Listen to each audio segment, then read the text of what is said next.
사도 바울은 그 당시 그 헬라인과 같이 문명의 혜택을 입고 있는 사람에게 뿐만 아니라 야만인과 같이 문명의 혜택을 받지 못하는 사람에게도 빚진 자다, 그렇게 고백을 합니다. 유식한 사람에게 뿐만 아니라 무식한 사람에게도 나는 똑같이 빚진 자이다. 높은 지위에 있는 사람들, 많이 가진 부자들 뿐만 아니라 낮은 자리에 있는 자들, 가난하게 사는 사람들 모두에게 똑같이 나는 빚진 자이다, 그렇게 고백을 합니다. 쉽게 말해서 사도 바울은 빚쟁이입니다. 빚쟁이. 이 빚쟁이에도 두 가지 의미가 있어요. 남에게 돈을 빌려준 사람도 빚쟁이라고 합니다. 나는 요즘 빚쟁이에게 시달리고 있어. 그럴 때 돈을 빌려준 사람한테 시달리고 있다는 말이에요. 남에게 돈을 빌린 사람, 남에게 돈을 갚아야 할 사람도 빚쟁이라고 합니다. 올해 농부들은 태풍으로 인해 가지고 하루아침에 빚쟁이가 되었대. 농협에서 돈을 많이 빌렸는데 농사가 잘 돼야 그거 갚잖아요. 빚쟁이가 되었대. 사도 바울은 갚아야 할 것이 많은 빚쟁이입니다. 혹시 여러분 가운데 사채든 은행빚이든 은행빚이든 빚 갚으라는 독촉에 시달려 본 적 있습니까? 내가 많은 돈을 빌렸어요. 매달 말일에는 꼬박꼬박 이자를 갚아야 합니다. 그런데 그날이 다가오는데도 이자를 준비 못했어요. 스트레스가 굉장합니다. 원금을 갚아야 할 해가 되었어요. 이제 이달 말일이면은 원금을 갚아야 돼요. 그런데 돈이 없어요. 돈이. 어디 가서 누구에게 돈을 또 빌릴 수도 없어요. 피를 말린다고 하잖아요. 피가 마릅니다. 피가 말라요.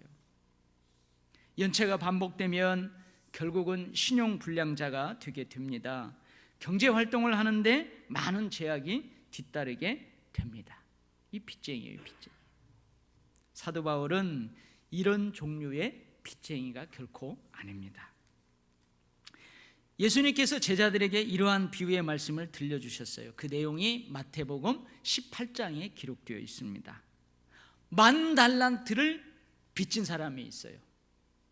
10,000달란트를 빌렸단 말이에요.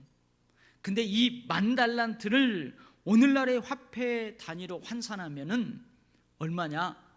여러분 놀라지 마세요. 10억 달러. 여러분 10억 달러면 우리나라 돈으로 얼마예요? 제가 잘못 계산해가지고 일부 예배 때 1,000억 원이라고 그랬더니 어느 집사님이 아니래요. 1조래요. 1조. 그래요? 어쨌든 이렇게 어마어마한 10억 달러를 빌렸어요. 엄청난 돈입니다. 그때 당시에도요, 로마 정부가 1년 동안 유대인들에게 거둬들이는 세금이 여러분 몇십 달란트밖에 안 됐대요. 그러니까 10,000달란트는 그 당시에도 어마어마한 돈이에요. 이 돈을 빌렸어요. 원금을 갚을 날이 다가왔습니다. 그런데 갚을 길이 없어요. 돈을 빌려준 사람이 이 사람을 잡아왔습니다. 너 몸 팔아라. 지금으로 이야기하면 뭐냐면 너 간 적출해서 팔아라. 쓸개 팔아라. 쓸개가 신장인가요? 신장도 팔아라. 네 몸과 네 아내와 네 자식들과 네 모든 소유를 다 팔아서 이 빚을 갚아라. 그러는 거예요. 무시무시하죠. 그러니까 이 사람이 납작 엎드려서 그 사람에게 절하면서 사정합니다. 조금만 더 참아주세요. 이번 한 번만 더 미뤄주세요. 조금만 더 기다려주세요. 내가 어떻게 해서라도 다 갚겠습니다. 납작 엎드려서 눈물을 흘리면서 사정해요.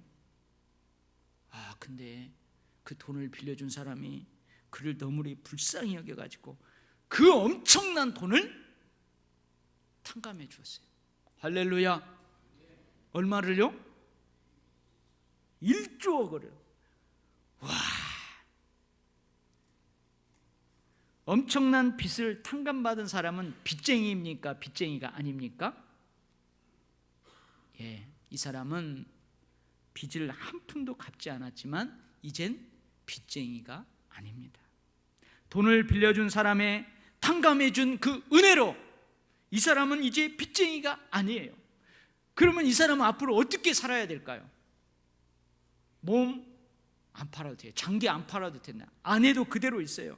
자식들도 그대로 있어요. 조금 있는 소유 그나마 그것도 있어요. 이제 어떻게 살아야 될까요? 그렇습니다. 내가 큰 은혜를 받았으니 이젠 나도 남들에게 큰 은혜를 베풀며 살아야 합니다. 빚쟁이는 아니지만 빚진 자의 심정으로 살아야 합니다. 빚이 없지만 여전히 빚이 있는 것처럼 나도 다른 사람을 불쌍히 여기면서 살아야 합니다. 큰 은혜를 베풀며 살아야 합니다. 오늘 일부 예배 때요. 일부 예배는 좀 한 30여 명 되니까 서로 이렇게 이야기도 주고받으면서 설교를 하는데, 오늘 집사님한테 집사님이 만약에 1조를 탕감받았다. 그럼 어떻게 할래요? 그랬더니요, 그분이 아주 큰 정육점을 해요. 그랬더니 내가 그런 일이 있으면 소고기 오늘 50%, 돼지고기 50%, 아니 90% 이상 다 세일하겠대요. 다. 나 같으면 공짜로 줘야지.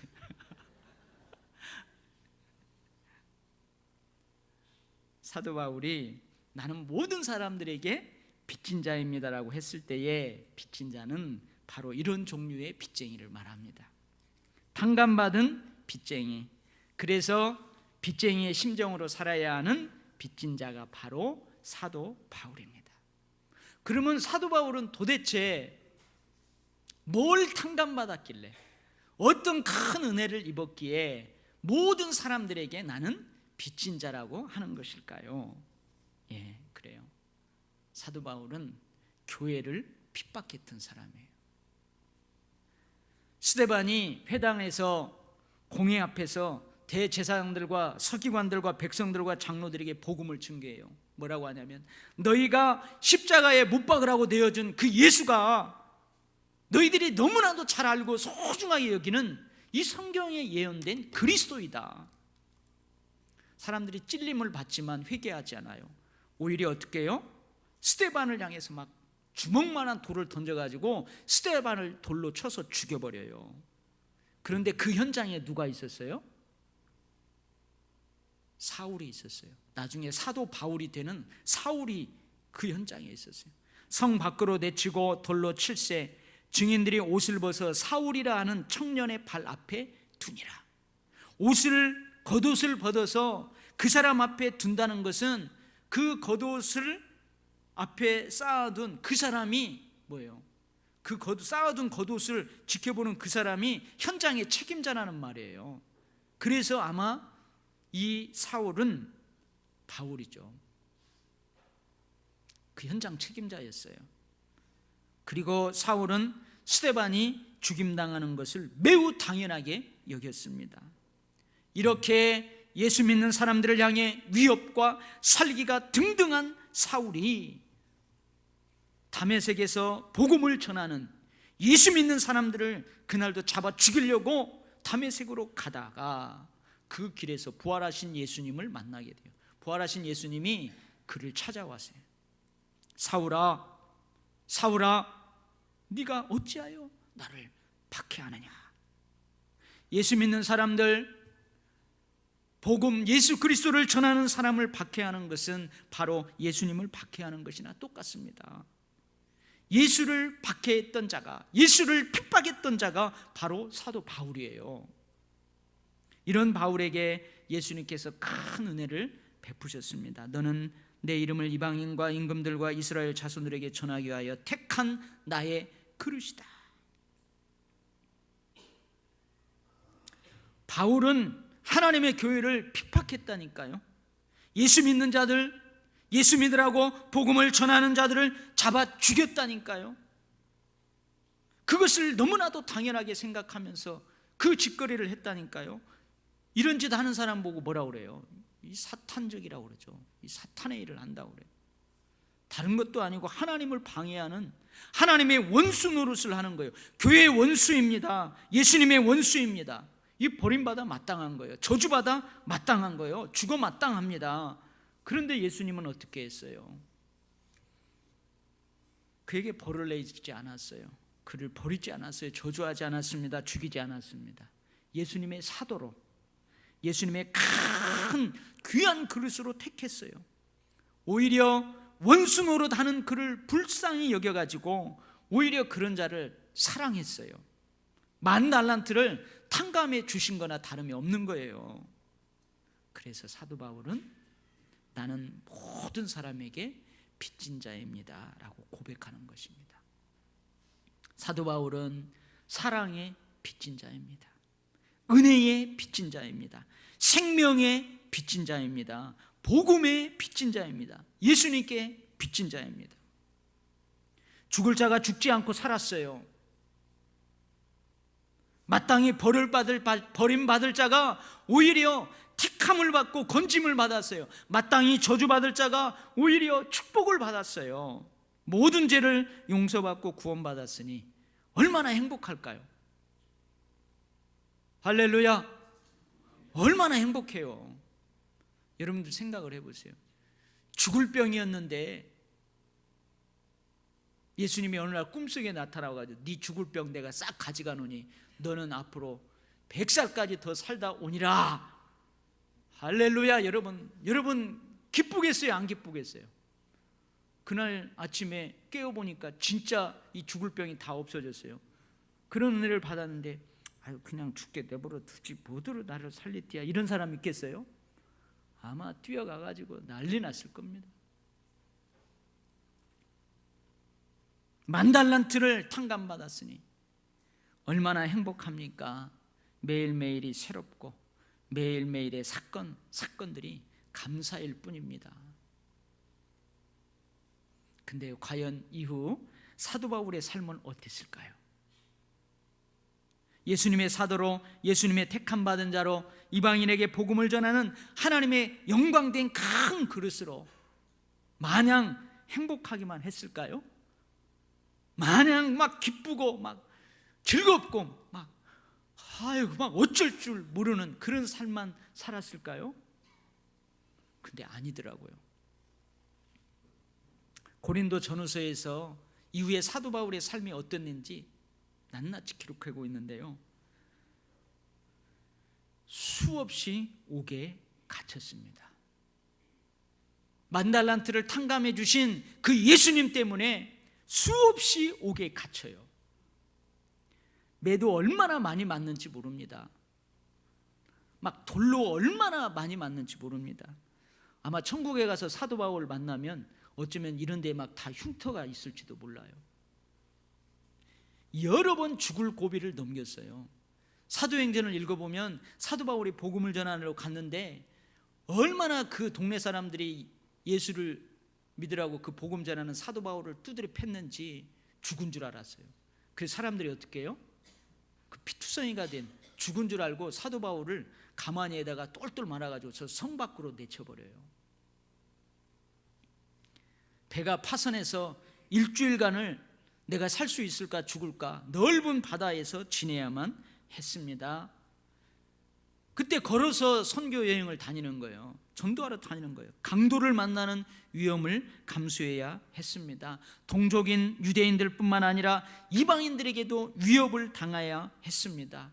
춥고 헐벗고 잠을 이루지 못하는 날이 많았어요. 굶주린 때가 많았어요. 못 먹는 때가 많았다니까요. 아무리 큰 은혜를 받았다고 할지라도 아무리 10,000달란트를 탕감받았다고 할지라도 이후 삶이 이렇게 된다면 보통 사람 같으면 그냥 마냥 즐겁고 행복하지만은 않을 거예요. 내가 대통령이 됐습니다. 대통령 후보들이 많았어요. 근데 그 사람이 대통령이 된 게 아니고 국민들이 나를 선택해서 대통령으로 뽑아주었어요. 여러분, 다른 후보들에게 나는 빚진 자예요. 국민들에게 나는 빚진 자예요. 다른 사람이 앉을 그 자리에 내가 대통령으로 앉은 거예요. 그런데 대통령이 된 이후의 삶이 사도 바울과 같다면 어떨까요? 당장 무슨 소리가 나오겠어요? 이 대통령 못 해먹겠네. 이 소리가 자신도 모르게 나올 거예요. 우리 대통령 중에 누가 이 말 했다가 국민들한테 호되게 한번 혼난 적 있잖아요. 에이, 대통령 못 해먹겠네.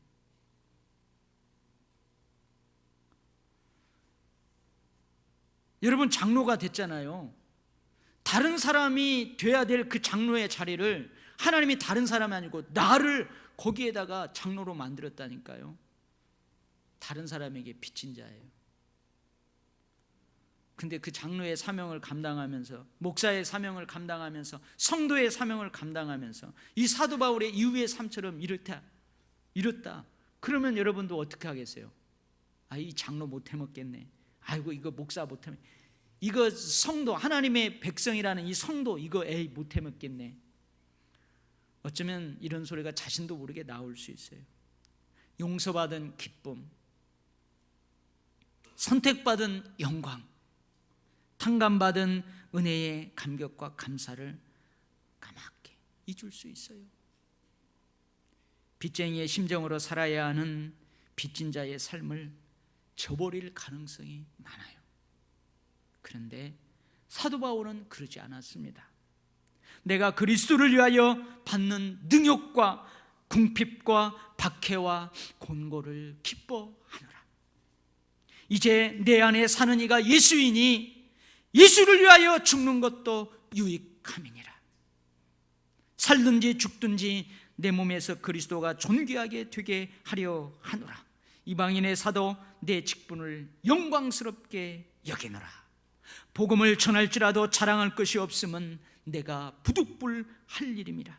만일 복음을 전하지 않으면 오히려 내게 화가 있을 것이로다. 내가 달려갈 길과 주 예수께 받은 사명, 곧 하나님의 은혜의 복음을 증언하는 일을 마치려 하면은 나의 생명조차 조금도 귀한 것으로 여기지 아니하노라.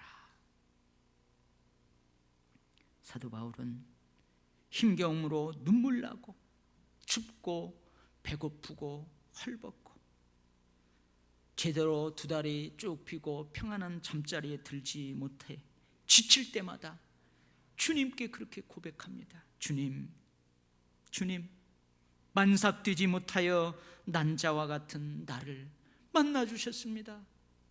주님, 나는 주님의 교회를 박해했던 자입니다.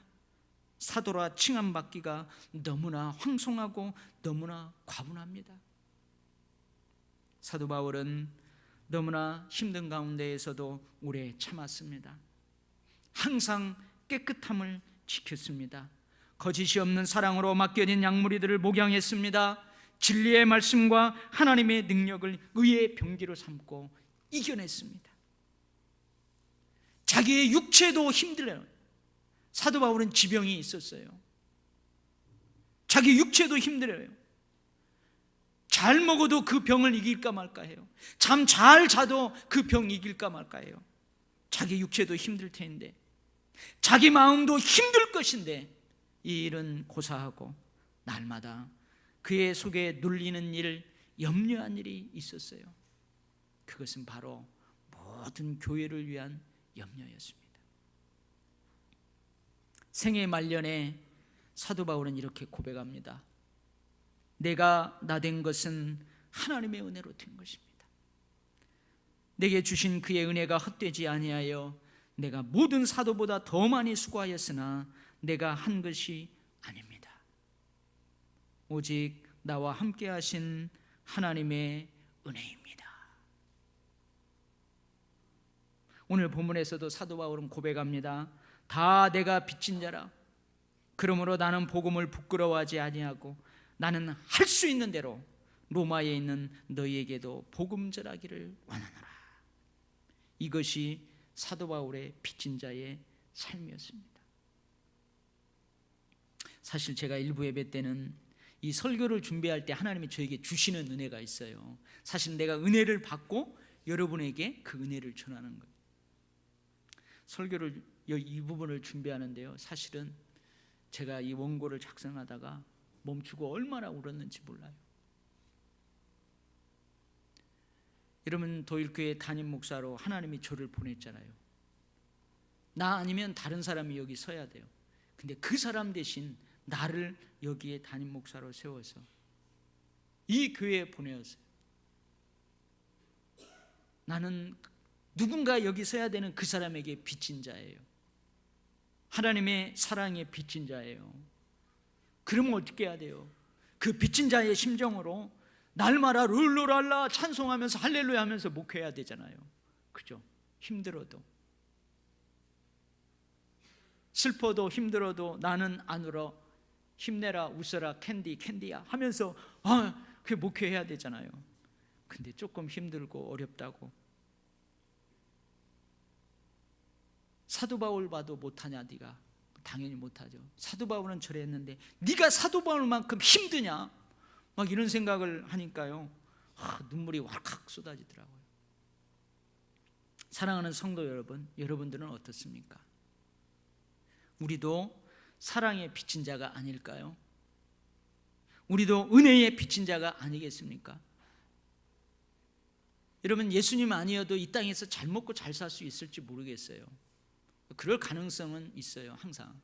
그러나 예수님이 아니면 여러분 이 땅에서 잘 먹고 잘 살고 그걸로 끝나요. 예수님이 아니면 결코 저 천국은 없는 거예요. 저 천국은 여러분에게 없어요. 우리는 은혜의 빚진 자입니다. 생명의 빚진 자, 복음의 빚진 자, 예수님께 빚진 자가 아니겠습니까? 내가 아니면 다른 사람이 그 사랑을 받어요. 그러니 지금 내가 받는 사랑은 다른 사람이 받아야 할 사랑을 지금 내가 받고 있는 거예요. 그러니 나는 이 사랑을 받을 그 어떤 사람에게 나는 빚진 자예요. 지금 내가 받은 축복은 다른 사람이 받아야 될 축복입니다. 그런데 그 사람이 아니라 내요, 내가 그 축복을 받고 있어요. 장로, 권사, 안수집사, 여러분 성도라고 택함을 받은 거 여러분 다 마찬가지예요. 그러니 나는 모든 사람에게 빚진 자입니다. 내가 받은 은혜, 내가 받은 사랑, 내가 받은 축복, 내가 먼저 받은 복음의 능력과 은혜를 빚진 자의 심정으로 다른 사람에게 나누어야 합니다. 빚을 갚으면서 살아야 될 줄 믿습니다. 마태복음 18장에 기록된 아까 제가 들려준 예수님께서 제자들에게 들려준 그 비유의 말씀, 제가 한 부분만 앞에서 이야기했어요. 그 뒷부분을 이야기해 줄게요. 이 10,000달란트를 탕감받은 사람, 10억 달러, 1조 원을 탕감받은 그 사람에게 100데나리온을 빌려간 친구가 있었어요. 1데나리온은 그 당시 일반 노동자의 하루 품삯이에요. 그러니까 100데나리온이면은 100일치 품삯 정도 돼요. 어떻게 보면은 뭐 작은 돈이라고 할 수 없죠. 그러나 여러분 10,000달란트하고 100데나리온을 비교 한번 해보세요. 60만 불의 일에 불과해요. 참으로 계산할 가치조차도 없는 미미한 금액이에요. 이것을 우리는 쉽게 뭐라 그래요? 아이들이 세 발의 피라고 그래요. 세 발의 피. 그런데 10,000달란트를 탕감받은 이 사람이 100데나리온을 빌려간 빚진 그 친구의 멱살을 잡아요. 성경에서는 목을 잡았다고 그래요. 멱살을 잡고 막 흔드는 거예요. 야, 이 새끼야, 네가 진짜 내 친구야? 아니 빌려갔으면 잘 썼으면 돈을 갚아야지. 이 새끼 갚을 날 약속을 몇 번이나 하게. 이 새끼 빨리 갚으라고 막 멱살을 흔들면서 빚 갚으라고 그래요. 친구 역시 자신이 그랬던 것처럼 말합니다. 친구야, 조금만 더 참아줘라. 진짜로 조금만 더 기다려줘라. 내가 어떻게 해서든지 다 갚을게. 친구 앞에 엎드려 쩔쩔매며 사정합니다. 그런데 10,000달란트 탕감받은 자는 자신에게 100데나리온을 빌려간 그 친구에게 국류를 베풀지 않습니다. 어떻게 하느냐? 그 100데나리온 안 받는 그 친구를 옥에 가두어 버려요. 옥에 가두어 버려요. 10,000달란트를 탕감해 준 그 사람에게 이 소식이 들려왔어요. 자기가 10,000달란트를 탕감해 준 그 사람이 아주 못되게 군다는 이 소식이 들려왔어요. 그래서 그를 다시 불렀습니다. 내가 너를 불쌍히 여김과 같이 너도 네 친구를 불쌍히 여기는 것이 마땅하지 아니하냐. 내가 너에게 은혜를 베풀고 내가 너를 구원했으니 너도 다른 사람들에게 은혜를 베풀고 그 사람을 구원받도록 해야 되는 거 마땅하지 않느냐 이놈아. 10,000달란트 탕감해 준 것을 취소시켜 버렸어요. 그리고 화를 내면서 그 빚을 다 갚도록 그를 옥에 집어쳐 넣어 버렸습니다. 사랑하는 성도 여러분, 10,000달란트를 탕감받은 자가 이러면 안 됩니다. 사랑의 빚진 자가, 은혜의 빚진 자가, 생명의 빚진 자가 이러면 안 되는 것입니다. 좀 힘들다고, 좀 어렵다고, 좀 섭섭하다고, 좀 부담스럽다고 용서받은 기쁨, 선택받은 영광, 탕감받은 은혜의 감격과 감사를 까맣게 잊으면 안 되는 것입니다. 할렐루야.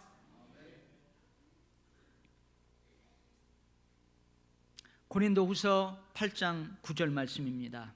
우리 주 예수 그리스도의 은혜를 너희가 알거니와 부요하신 이로써 너희를 위하여 가난하게 되심은 그의 가난함으로 말미암아 너희를 부요하게 하려 하심이라. 예수님은 우리의 모든 죄를 용서하기 위해 모든 죄를 지시고 십자가에서 죄의 값을 자신의 생명으로 지불하셨어요. 내가 지불해야 되는데 대신 예수님이 갚아주셨어요. 예수님은 우리를 하나님의 나라로 높이시기 위해 낮아지셨어요. 높고 높은 보좌를 버리시고 마국간 가난한 목수 요셉과 마리아의 집으로 오셨어요. 우리를 하나님의 나라로 높이시기 위해 우리를 부요하게 하시려고 부요하신 주님께서 가난하게 되셨어요. 제가 한때 이 말씀 묵상하면서 얼마나 정말로 감격해 했는지 몰라요. 그래서 그때 제가 즐겨 불렀던 찬송이 있어요. 그게 뭐냐면 내가 약할 때 강함 주고 가난할 때 우리를 부요케 하신 나의 주 감사. 마음에서는 감사를 하는데 그 찬송을 하는데 막 제 얼굴에 막 눈물이 범벅이 돼가지고 그 찬양을 했어요. 가만히 돌아보니까 진짜 가난한 내가 예수 믿은 다음에 부요케 된 거예요. 제 청년 때 사진 보면요 삐짝 말랐어요. 누가 저 사육감으로 삼지도 않을 게 생겼어요. 진짜요. 물론 또 이렇게 곱상하니는 생겼어요. 그래서 저는요 결혼도 못 할 줄 알았다니까요. 근데 제가 결혼했어요. 딸도 셋 있고 가난했어요. 그래서 우리 동네 사람들이 야, 저 집은 도대체 뭐가 있길래 저 큰아들을 저렇게 대학을 보낸다냐. 대학도 못 보낼 만큼 가난한 집에서 어떻게 저 대학을 보내는지 모르겠다고. 뭘 어떻게 보내요? 내가 예수 믿고 공부 잘해가지고 다 장학금 받으면서 다녔죠. 그래서 제가요 한때 이 말씀 묵상하면서 그 찬송이 제 18번이었어요. 군대 가갖고도 막 그 찬송 하고요. 어디 가가지고 예수 안 믿는 사람들이 막 돌아가면서 노래 시키라면 그때도 그 노래 하고 막 그랬었어요. 우리는 예수님께 빚진 자예요. 사도 바울처럼 우리도 빚진 자의 심정으로 빚을 갚으며 살아야 합니다. 우리가 은혜의 부자, 복음의 능력의 부자, 사랑의 부자가 되어서 우리처럼 가난한 자들을 부요하게 하라고 예수님이 가난하게 된 거예요. 빚진 자의 심정으로 많은 사람들에게 은혜와 사랑을, 구원의 복된 소식을 전하기 위해서 항상 우리가 어떻게 해요? 충만해야 돼요. 충만해야 돼요. 막 내 안에서 은혜가 부자야 돼요. 은혜의 부자가 돼야 돼요. 그래서 은혜가 막 넘쳐나야 돼요. 사랑의 부자가 돼야 돼요. 구원의 감사와 감격의 부자가 돼야 돼요. 그래야 그거 빚 갚죠. 그래야 빚 갚지. 없는데 뭐 어떻게 빚을 갚고 살아요? 내가 구원받았어요. 10,000달란트 탕감받았어요. 근데 그 감격과 감사가 완전히 냄비 졸이듯이 막, 냄비 어떤 때 졸이죠. 막 불 다 타가지고 내 마음에서 다 가난해. 그거 어떻게 여러분 그거 하겠어요? 자, 여러분 아멘 타임을 알려주고 합니다. 제가 이렇게 하면 아멘 크게 하십시오. 물질의 축복도 충만, 은혜의 감격도 충만, 평안과 기쁨과 사랑도 충만, 믿음도 충만. 여러분 그렇게 충만해야 될 줄 믿습니다. 그래야 빚 갚으며 살죠. 예수님이 우리 이렇게 부유하게 하셨어요. 어떻게라고요? 너 그 부유함 갖고 빚 갚으며 살아라. 할렐루야. 기도하겠습니다. 하나님 아버지, 우리도 사도 바울처럼 빚쟁이입니다. 사랑의 빚진 자요, 은혜의 빚진 자요, 생명의 빚진 자입니다. 주님은 다른 사람 대신 나를 선택하셨고, 주님은 다른 사람 대신 나를 축복해 주셨습니다. 주님, 내 안에 늘 그런 것들이 부욕해 되기를 원합니다. 그 부요함을 가지고 많은 사람들에게 빚을 갚으며 살아가는 평생의 삶이 되게 하여 주시옵소서. 조금 힘들고 어렵다고, 조금 섭섭하다고, 조금 부담스럽다고 주님 그 구원의 감격과 감사, 그것을 잊지 않게 하여 주시옵소서. 하나님, 우리 교회가 빚을 갚으려고 몸부림을 치고 있습니다. 물질의 빚을 갚으려고 몸부림을 치고 있고, 은혜의 빚을 갚으려고, 복음의 빚을 갚으려고 몸부림을 치고 있습니다. 주님, 우리로 하여금 하게 하셨사오니 그렇게 빚을 갚도록 역사하여 주시옵소서. 예수님 이름으로 기도하옵나이다. 아멘.